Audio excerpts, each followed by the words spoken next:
Hi friends, welcome to our channel Coach PVMC. In this video, let's try to find out answers to some of the most bothering issues at our work. How do we evaluate the time required to finish a specific work?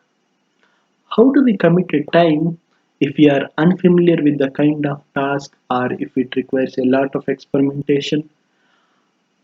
This comes with lot of experience and exposure, but for now, let's start with a simple question. How do we complete the task in a given amount of time? For this, my approach would be categorizing all tasks into four categories.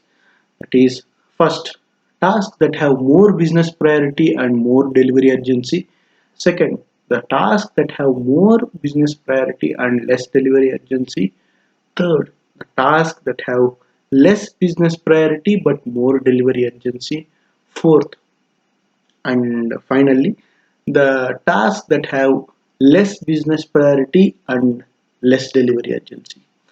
Now that we have put all of these tasks into four buckets, let's try to validate this categorization with our client or manager or product owner. If all the tasks are put into correct buckets of urgency and priority. So here I would like to highlight the importance of 80-20 principle. That is, 20% of your work delivers 80% of the business value and rest 80% of the work delivers only 20% of the business value. In other words, it's not about the quantity of the work that is completed, it is about the how much value your work adds to the business. So you should know what to do and you should do it right. Now that we know the order of the task that we have to do, I would recommend you to do most tricky jobs at the first. Start with the tasks that are harder either because of the design complexity or if it requires more experimentation or the task that you think which may take more time. Remember our previous point. Just don't do the random complex tasks. Do the task which can add 80% of the business value. Okay. So while you progress with the work, present every significant progress of this work to your client or manager or product owner and get frequent feedback. This will help to keep all the expectations checked and ensure that you are in line in and avoiding all the last minute surprises.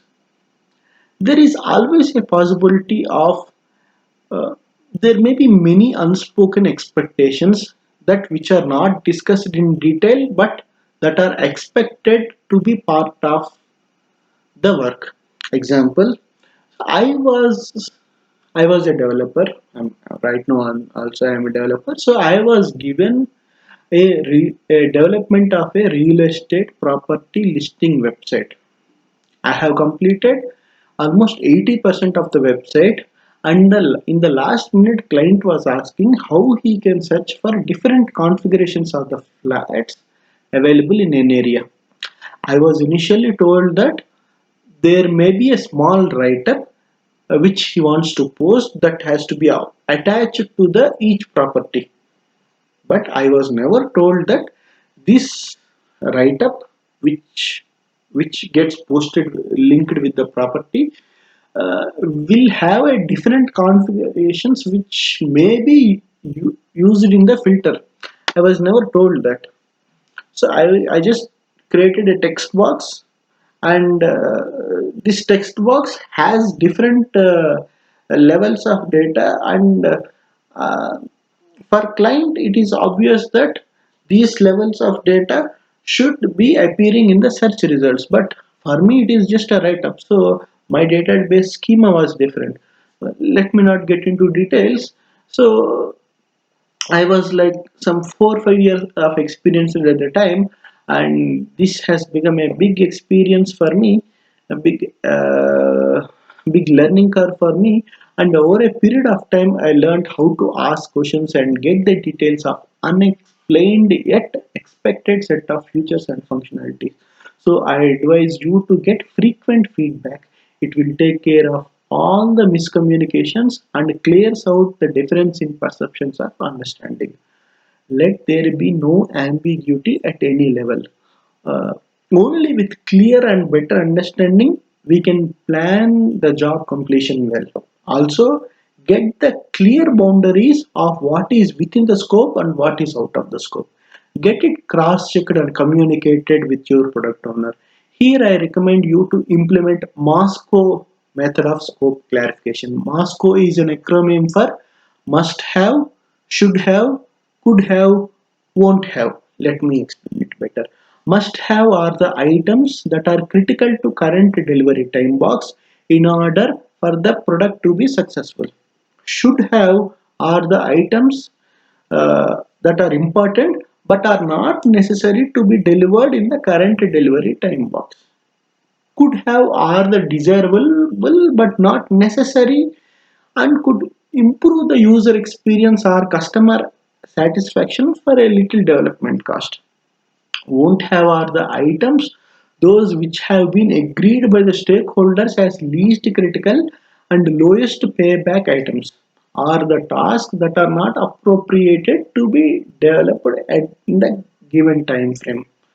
So now, uh, before we tag a unit of time to each task in the job, it's important to mark all the dependencies. Dependencies means you cannot start a task until some other task is completed. If the people upon whom you are dependent upon couldn't finish their job in time, so you are bound to wait for them to complete their part of the work. So mark all the dependencies and map them well.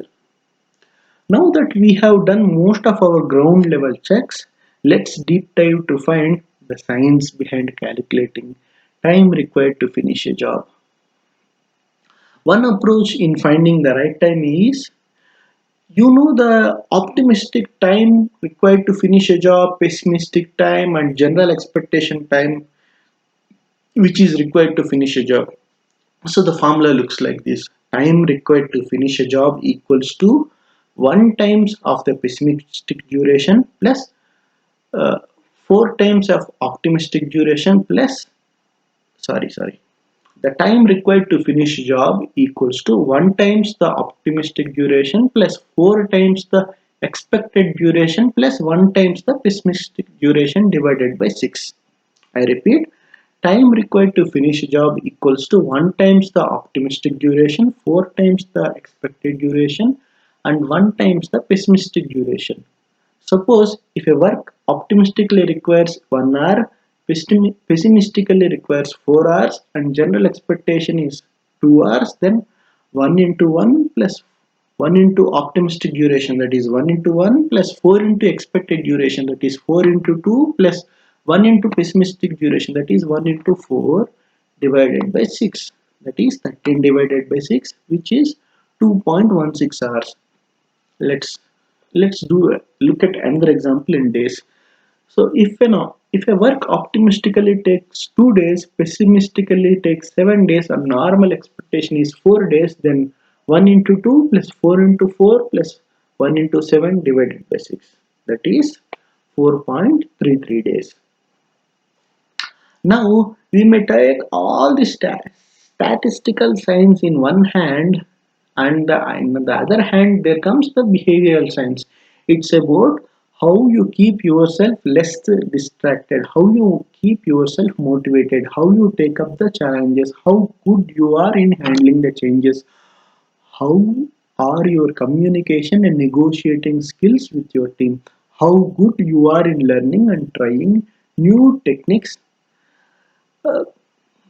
These plays a pretty big role in affecting the time required to complete the job. What are the other things that you think may play a major role in defining the time required to finish any job? Let's discuss that in comment section. If you like this video, please do like, share and subscribe to our channel Coach PBMC. See you in next video. Take care. Bye bye.